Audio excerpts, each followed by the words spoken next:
3 terawatts and counting. Solar has become one of the major drivers reshaping the global energy system, but the road ahead is anything but simple. I'm Nicole Schaefer here at the Smarter E 2026, where the industry is tackling the big questions. How do we scale smarter, move faster, and power what comes next? We're going to spend the next week finding out. Let's go.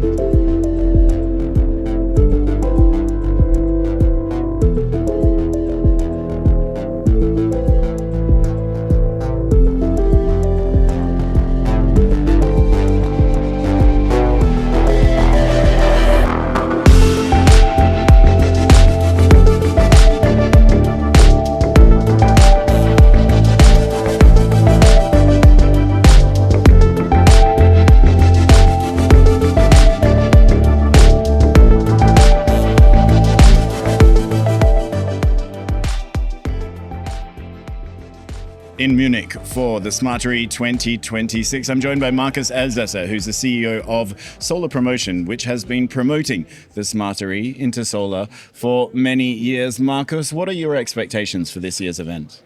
Yeah, we are once again facing a fossil energy crisis, and even though the world is becoming more and more unpredictable, one thing is clear: the energy transition is not only about the getting to more renewable energies, but is also about energy resilience, energy security, and this has become clearer than ever. And solar and wind are increasingly replacing fossil fuels, coal, and becoming the central pillar of our energy system, shaping the structure of the energy system. And here at the Smarter E, we are a cross-sector, cross-industry event, so that solar, storage, e-mobility, grids, digitalization, they are not developing in silos, but they are more and more converging into integrated energy system. And what we see across Europe is that the grid pricing and grid tariffs are becoming more and more dynamic, which brings us to flexibility and to additional revenue streams. And that's what we can see here. I think this year, especially with the growing number of products and solutions, where visitors can learn about how they can cut their costs, how they can achieve additional revenue streams. And I think this is one of the hot topics here. And when you say flexibility, of course, energy storage is one of the key enablers of flexibility within the energy system. It's also been a really area for growth for the Smarter E itself. Yeah, that's right. I mean, we started the ES more than 10 years ago, and we have seen a tremendous growth in terms of numbers of exhibitors, of floor space. But this always reflects the market development. And the market is very, very dynamic, not only in Europe, but worldwide. And this is a key enabler of flexibility, together with digital solutions, software you need to achieve this flexibility. So we have a lot of new interesting stories around about and products around about batteries, but also if you look at the electric vehicle part we have, and we call it the Power to Drive exhibition, which is part of the 4 exhibitions of the Smarter E. And here we have the very interesting development regarding vehicle to X, like vehicle to grid, vehicle to building. So the mobile battery storage. This is also very important and fast-growing development. And of course, e-mobility is one of the key solutions when you're facing a fossil fuel crisis, as we are at the moment. Now, another key part of the exhibition this year is the Renewables 24/7 exhibition, the special exhibition. You're wearing the button on your jacket today. What was the thinking behind that? Why have you taken that decision? Yeah, what we want to show here is that it's possible to achieve renewable, completely renewable energy supply, and we showcase this for Germany. So we have commissioned a study with Fraunhofer, and to show from a scientific point of view, is it possible? What do we need for it? And we see all the companies exhibiting here, showing product solutions to make this happen to make this possible. And the outcome is what we can see on the show floor and in the study and in all the best practices we show is that it's possible, that it's resilient, secure, that it is economic viable, and that was our intention, because we hear a lot of stories that is not possible with fluctuating renewables. How can we do this? How can it be cost effective? And we will show that it is possible.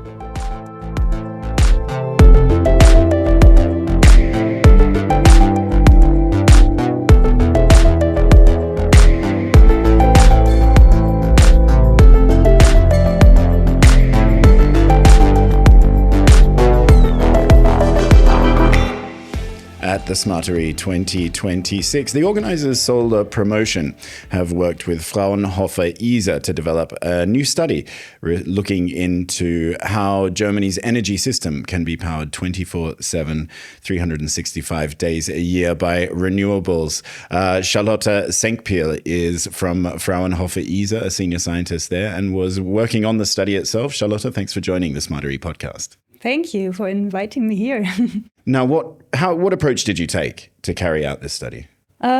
We are doing energy system modeling at Fraunhofer ISA. Since like 13 years, we are developing models to be able to say in which direction the transition can go. So the basis is always that we want to achieve climate neutrality, as it's said in the Climate Change Act in Germany. And then we have mathematical models where we can really dig into all the sectors that we have in the energy system and see how we can achieve like the transition. Yeah. And what were the key findings? Is this possible? It's possible, yes. That's a good news. So from a techno-economic perspective, it's of course possible. I mean, when we compare it to what is really happening, having implemented the policy measures that are in place here, we see that there's still an emission gap of 212 megatons in 2045. But if we can accelerate the transition, yes, we can do it. And from a technology standpoint, we're at the Smartery, which really was an event that began with the solar industry. I understand that solar is going to play a crucial role in terms of a generation source. What are we looking at in terms of a generation mix? It's, I think, diversified by, of course, wind and solar, which are the backbone, because electrification will play the major role in the future energy system, because it's the most cost-effective way, really, to achieve climate neutrality.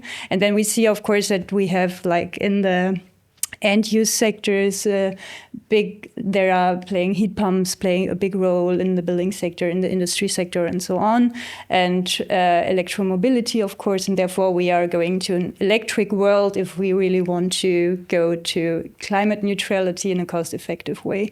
And in the generation mix, we see, of course, wind and PV, and then we see the flexibility options, like batteries, but also bi-directional charging of electric cars play a major role for providing flexibility.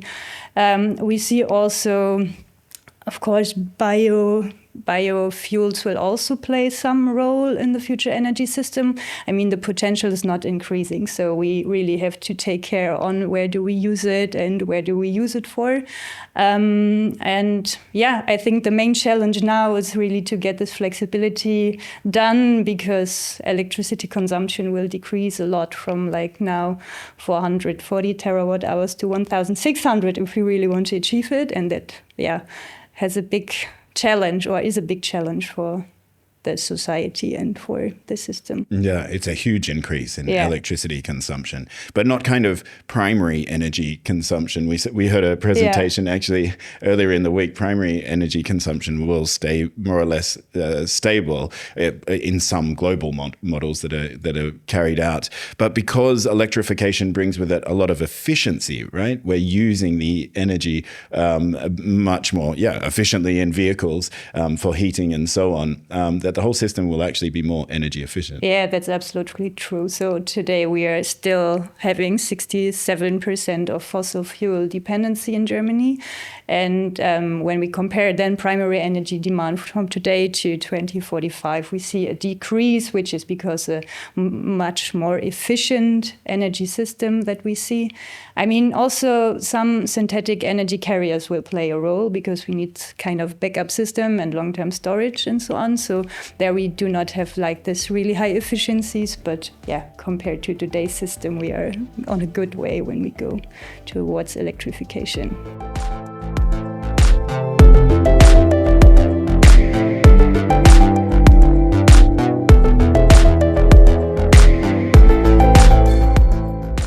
At the Smarter E 2026, one of the highlights is a special exhibition dedicated to 24/7 renewable energy. Tim Meyer, consultant, author, engineer, has been instrumental in putting together this exhibition. Tim, why 24/7 renewables and why now? Well, in the public debate, there's some fear around how it would work and whether it would work at all to have a 24/7 reliable and cost-effective power supply with renewables. And there's disinformation to show it's not, because there are incumbents fighting against it. And so the mission of this booth really is to explain and show and make tangible how it works, why it's more reliable and cheaper than anything else we can think of. Well, then what are the key elements to a 24/7 renewable system?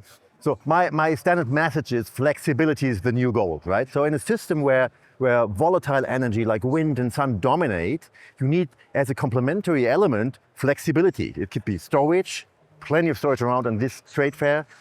Could be industrial flexibility, vehicle-to-grid, heat pumps. You just need to orchestrate that on a digital platform, so to speak. And you have the price signals that all market players can just work with it and make business out of that volatility. Yeah, interesting. Well, take me through some of the highlights here at the booth. Okay.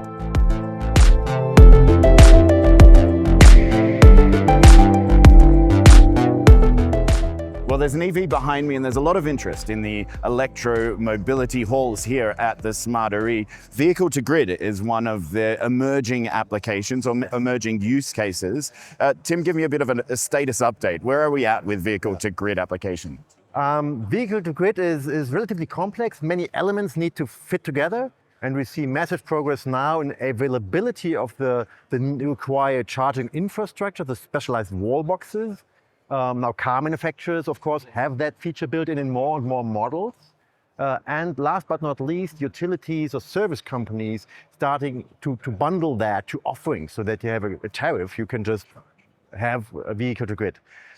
There's still bottlenecks around it, unnecessarily slowing it down, but that's huge progress over the past year. And the automakers themselves are becoming more and more comfortable with vehicle-to-grid. Yes. That's my impression. Yes, they are even pushing it, right? Because in the very early days of electromobility, the companies were not so sure about the state of health of batteries, how long they will last. And nowadays, with the standard battery technology we have, it's like way above 1 million kilometers of range you can do, and nobody drives that much. So you can use your lifetime of battery for something else, like earning money. Well, and for a household, for a business with a fleet of vehicles, this is a really big transition, right? Yes. These assets that were idle for long periods now have a second use. It's a real game changer. So if you look at private households, as you mentioned, a typical car stands around 23 hours a day doing nothing, just being wasted capital, so to speak. And now it starts earning money during that time. That's cool. And the amount you can earn is like valuing like 10,000 kilometers a year, 15, it's really massive.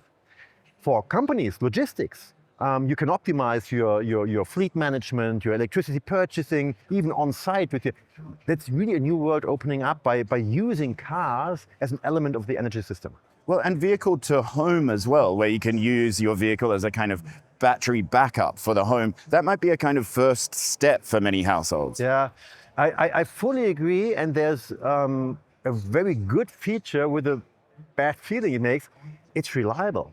If you look at what's happening in Ukraine is the booming market for PV and battery for certain reasons. It's reliable. You always have electricity, even if there's something really bad happening. The same will hold true for vehicle to home. right? The battery in a vehicle is a lot larger than your home battery typically is. So if you have it anyways, you can power any load your home is something. You have reliable power even in cases of strange outages. Wow, which will make a real impact on people's lives. Definitely. Yeah, their interaction with e-mobility, the grid, and their home. Well, talking about businesses, let's go and look at some of the industrial implications for 24/7 renewables. Okay, commercial and industrial implications and applications of 24/7 renewables. Tim, what are you showing here? Well, there's much complained about energy transition driving cost. First of all, the opposite is true. It gets cost down. You just have to understand how it works. And that's what we are showing here for businesses, particularly in C&I segment. So if costs are low because of plenty of sunshine and wind, how do I need to adapt my business, my energy system to really monetize on it? That's number one. And secondly, it really drives innovation. Because if you go down to your core processes in your company, for example, and question a little bit, how do I do it? Have I done it in the past? And see how can I reduce my cost or even make new business models out of that volatility of prices, then you discover things that, wow, that's a cool idea even for core business. So it really drives innovation. So energy transition really turns energy from a cost center, as you just bill it somewhere, to a business driver and innovation driver. It's also a shift from being a kind of passive energy consumer to being a more active participant in energy markets. Yes, it definitely is, but you don't have to be afraid that you have to take care of all that, because the service companies, of course, doing that for you if you don't want to do it yourself. Yeah, that's a really important point to make, right? Because operations managers, procurement managers in companies, the last thing they want to be doing is having a hands-on interaction with their energy. But I like to compare it, if you look at your smartphone, what's going on all there, you don't care about it, you just use it. But there's so many service levels behind of companies doing that for you. Same will be true in energy. There are service companies just packaging all these business models and the benefits you can get, and you at the end have just a lower energy bill. If you like, if you take your own deep dive, you can do more. Well, you mentioned right at the top some of the, politics or the lobbying or the incumbents who are pushing back against 24/7 renewables. What are the other significant roadblocks that you see? So let's say real terms, the real roadblock we have is the way we organize our distribution grids, actually, because that's the key infrastructure of any electrified economy. And we do pretty badly in Germany. We have like fragmented world, 850 DSOs without standards, not really digitalized. And so that's the real world bottleneck. That's what we need to take care of. The incumbents say, renewables is expensive, we need so much grid extension, gas power whatsoever, which is just not true. But that's, let's say, the public debate. Okay, well, how have people been interacting with this exhibition? Really positive. I'm quite nicely surprised, so to speak. Many are grateful that the fair takes the effort to really explain what is firm renewables, how we would call it, like 24/7. How do we handle that there is no sun at night, and how do we handle Dunkelflaute? We need also as a branch to explain this better and more, and that's a very nice starting point. That's the feedback we get. Well, this is a great place to do it. Tim Meyer, thank you so much for joining the Smarter E podcast and taking us through the 24/7 Renewables exhibit here at the Smarter E 2026. Thank you. I'm here with Sitaram from Siemens, who is a sponsor of the 24/7 Renewables exhibition here at the Smarter E. Sitaram, can you tell me what Siemens sees as being key to making this vision a reality for the future? This Renewables 24/7 exhibition area represents the technology that is today available to move the energy transition to the next level. It is available today and is it implementable and it's mature, the technologies. What we see as the next step in this is to include sustainable energies and utilize a diverse energy mix to manage the energy transition. This also means that using sustainable and reliable energy power distribution, transforming the energy infrastructure, and also electrifying the mobility. Digitalization and AI will enable and support the scale-up of energy transition.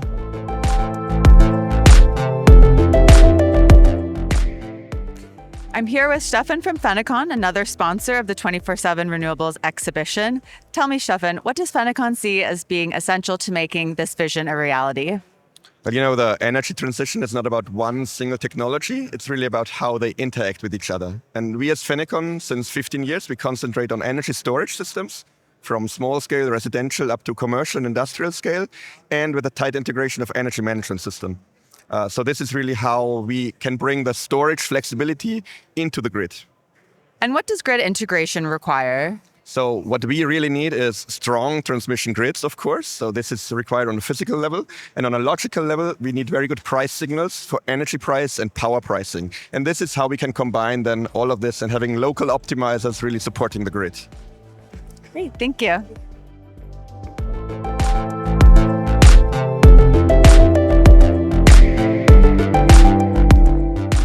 I'm here with Soren from GE Vernova. Tell me, why did GE Vernova want to participate in this special exhibition? GE Vernova is all about electrifying and striving to decarbonize the world. So it plays right into our corners of making sure that we support the energy transitioning moving forward. And that's one of the key cornerstones of us being a pure energy company now since our spin-off in 2024. And the story has been quite well received, and the 24/7 renewables is just one of the elements that brings us towards that journey of having a decarbonized future, making sure that everyone that needs has the electricity they need. But of course, that comes with a lot of burdens and obstacles on the way that we need to look at. And what role do you see the grid as playing in the 24/7 renewables future? So that's actually a great question, because that's really the cornerstone of where we play in the electrification business of GE Vernova. So for us, it's all about 4 main elements that we look at. The first element is around making sure that we have a stable grid. What does stable mean? So there's voltage fluctuations that come with the lesser generation of actual fossil fuels in the grid and more renewables. There's elements that reflect on the frequency of the grid, and then there's elements that reflect on the fault stability. And those 3 elements is ultimately where we have products and solutions that help maintain this grid at a stable frequency, at a stable voltage. And there are technologies that support that in an auxiliary way, just by providing those assets, a supporting mechanism. But there are also technologies, and that coming to the second element, which is all about the battery energy storage. So this is where we are introducing at this fair our silicon carbide inverters that can be connected to battery energy storage systems from third-party companies. And this is actually an ideal way of making sure that renewables 24/7 is becoming a reality, because it's not about how much electricity you can provide from renewables. That's not anymore the issue. So the capacity of the electrons that we bring into the grid, that's not an issue any longer, but it's about the quality that we bring. So the quality of the electrons, that's all about making sure that we actually deliver the energy and the power when it's needed and where it's needed in the right quality that our customers, the consumers in the end will require. And when reflecting on that, there's a couple of aspects that become relevant. So battery energy storage is, of course, one of the key elements that we also promote, which is for durations today between 1 and 8 hours. We do also support with pump storage hydro solutions with our business. So this is more looking at the long-term solutions that support the grid and making sure that you're not only able to transfer energy from 1 hour to the other, but you're basically able to transfer it from one day to the other. So that's an important aspect to look at as well. The third element, and that's why we are also part of this special booth here, is all about making sure that the renewables are able to connect to where the consumption is happening. Now, with data centers being playing a more prominent role, especially starting in the US, but also now more and more coming into Europe, how do we make sure that we cater those large consumers with the electricity that they need when they need it? So here, it's all about making sure that with the existing grid infrastructure, how can we improve this? So how can we transfer more electricity through the existing grid? And that's where we had a great speech earlier this week on an MVDC technology that basically allows you on the same lines that usually run AC current to deliver 3 times as much current through the same lines, and in the same time being able to support the grid still with stability mechanisms. So that's basically 3 elements of where we can support the grid and making sure that the 24/7 renewables is possible. And the last element, that's all about making sure that we also have the software and the digital solutions that go around this. So basically allowing that a simple consumer in the future can become a prosumer. So what does that mean? A prosumer ultimately is a player that not only takes energy from the grid, but he's also able to provide energy back to the grid. So in our case, it's not so much about the residential players, but it's more about the large industrial players. We have large metal companies that basically with electric arc furnaces consume quite an extensive amount of energy from the grid. We do have data centers that are coming up. And ultimately, those consumers, how can they in the future support the grid with their electricity by making sure that their mechanisms are becoming more flexible and thereby allowing to put more energy back into the grid when they don't need it, or to be more flexible in the way that they consume their energy. In the past, we have always looked at the process. So we are quite well knowing the processes of our customers. So how can we help them and enable them to now flexibilize those processes and allow them to play a key role in the grid and supporting the 24/7 renewables generation.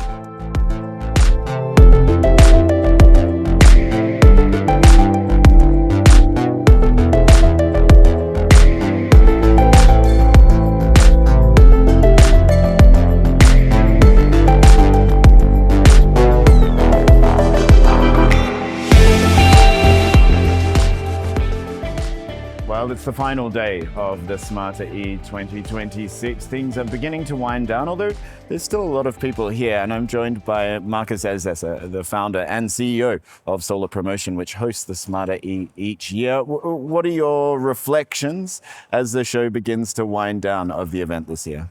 We had a great show this year, and the halls were packed. We had more than 100,000 visitors coming to Munich. Meeting with 2,700 exhibitors. 2/3 are from abroad, so it's a very international event. And yeah, I think what you could see this year is that we are in the midst of a transformation of the global energy system, going to a renewable system. We have more and more decentralized, more efficient electricity system with distributed assets, all interconnected, digital. So it's a data-driven system. We are transforming the energy structure too. And that was very much highlighted in the 24/7 exhibition, which we were just at moments ago.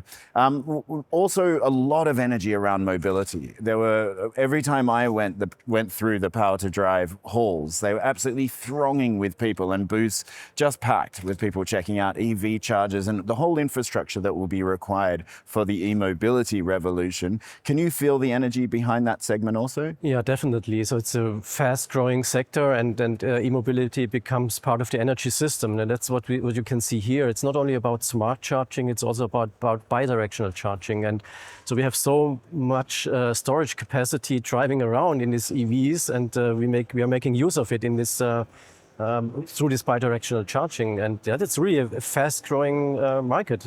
If you look at China, last month, China had 60% of the registered cars, newly registered cars, were electric cars, and so this the transformation is really picking up now. Well, actually, in figures that were released only this week, Europe also registered a record high number of battery electric vehicle registrations right across the EU, which is a huge milestone. Yeah. But there are challenges facing, particularly the solar industry. Intersolar remains a core part of the Smarter E exhibition. These low daytime power prices, right, the solar cannibalization effect, really is making it challenging for project developers. Is that reflected in the discussions that you're having? No, definitely. I mean, but there's one clear answer to this, and this is batteries, and that's what you can see here. The battery market is booming. We had around about 800 battery suppliers here on the show floor, and it's incredible. If you walk through these halls, you really can feel the energy. The project developers are there, and I think we're entering the battery age. Yeah, and suppliers that are popping up that I've never heard of before. It feels a little bit like, solar maybe 15 years ago when there was these module makers would just pop up left, right, and center. Also, a challenge in terms of the forecast for solar. The global market outlook was released on Monday, which Solar Promotion and the Smarter E supports each year. They're actually forecasting a year-on-year decline of global solar installations, which is the first time in many years. Is this a worrying sign for the solar industry? I think, at the moment we have this challenge, but the challenge is mainly due to policy changes in China. And so the policy changes happened last year in July. And so before there was a rush on installations, and now the market has to adjust to these new policies. So you don't have the guaranteed feed-in tariff anymore. So it's more a market driven system. And so in generally, I think the policy changes are good and will come in every market at a certain point. But it takes time to adjust to this market. And due to the fact that China has the biggest market share when it comes to new installations, this affects the global market generally. But we have the other markets. All the other markets are growing. So it's because of the dominance of the Chinese market. We have overall the decrease, but we have lots of markets that are really growing and booming. Wow, and people from all around the world will be coming back to Munich next year, June 8 to 10, to the Smarter E 2027. So mark that in your diaries. Markus Elsässer, thanks so much for joining the Smarter E podcast. Thank you.